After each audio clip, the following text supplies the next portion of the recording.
Les gadgets de la société moderne pourraient laisser penser que le lien fondamental qui nous unit à la nature, à des choses aussi vitales que l'eau pure, les sols fertiles, la biodiversité, l'énergie, les ressources minérales, que ce lien est rompu, que enfin nous pourrons nous affranchir de ces sujets tout à fait triviaux que sont la fertilité de nos champs, etc.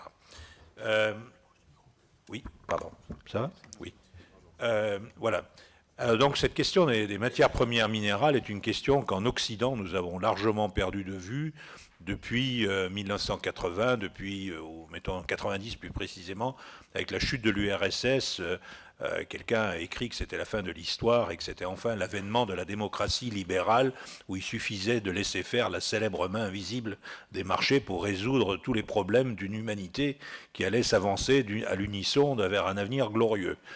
Malheureusement, il suffit de regarder l'actualité quotidienne pour se rendre compte que c'est fort loin le cas et que cette humanité souffre toujours de profonds déséquilibres et de crises extrêmement graves. Il va falloir produire de plus en plus de matières premières, il va falloir sortir de plus en plus de matières premières de mines, il va falloir trouver de nouveaux gisements. Pourquoi ?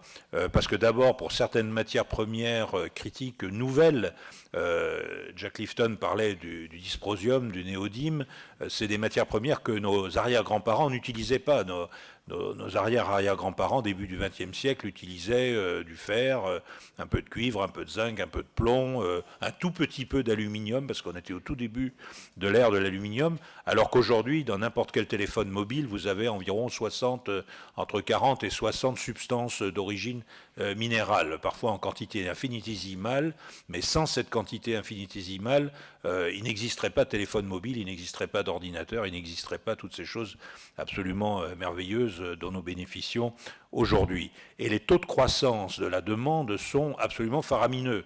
Il y a tout un tas de métaux, certains très rares, comme ça a été souligné par Jack Lifton, où aujourd'hui on a des taux de croissance de la demande mondiale de l'ordre de 8 à 10% par an. C'est absolument énorme. The global demand for magnets in the automotive industry is 40,000 tons a year. That's the biggest demand there is, because in an automobile, saving weight equals fuel efficiency. It doesn't make any difference if we ever have electric cars. In fact, the automobile industry doesn't want electric cars, but not why you think. Because a typical car in this internal combustion powered vehicle in this world uses half a kilo, 1 pound of rare earths, of which 63% is neodymium, 13% is dysprosium. Every vehicle. The world fleet is today 800 million such. We're going to build nearly 100 million cars in 2016.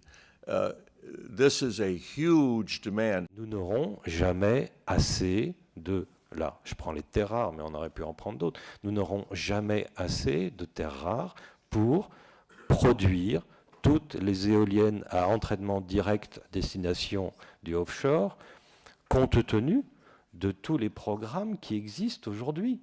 J'en ai fait rapidement, j'ai fait un calcul que je me suis amusé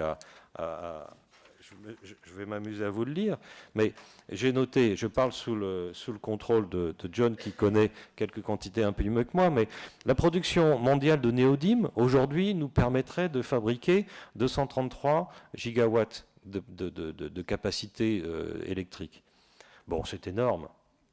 Mais étant donné que dans un aimant permanent, entraînement direct, on met du néodyme, mais aussi du dysprosium, il y en a beaucoup moins. Donc le dysprosium limite tout de suite la quantité de gigawatts à, d'après mes calculs, 75.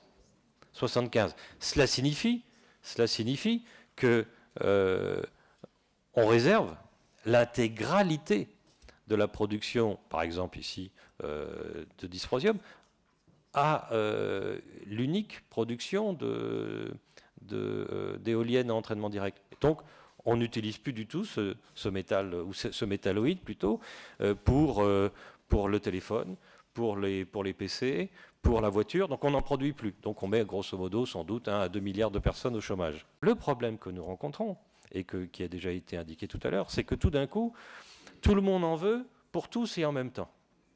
Or, l'offre, c'est-à-dire la production minière, dans lequel j'ai travaillé et dont je connais les réflexes ne peut pas s'adapter aussi rapidement. Ce n'est pas possible. Ce n'est pas que les métaux n'existent pas.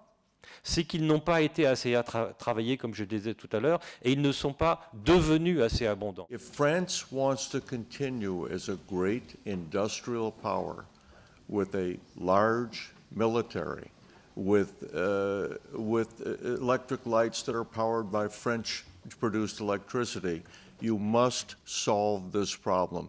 Otherwise, you will become an appendage of other nations. Dependent on them for your power, for your light, for your devices, motor cars. Is France going to become a giant Disneyland, a theme park of history? Or is it going to continue as a great nation?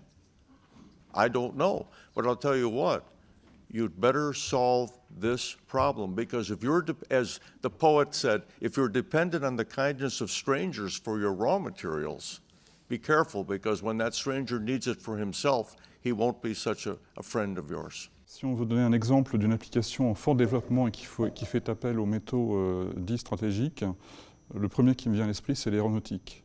L'aéronautique, c'est l'un des principaux marchés d'Eramet aujourd'hui. Et dans l'aéronautique, on utilise beaucoup de métaux stratégiques parce qu'on a besoin d'avoir des pièces réalisées en alliage de métaux très particuliers pour avoir des propriétés de légèreté, de résistance mécanique, de résistance à la chaleur, qui sont tout à fait vitales pour que les avions volent bien, vite, économiquement, à grande vitesse ou même à vitesse réduite. Donc ce sont des métiers qui requièrent vraiment des matériaux très sophistiqués.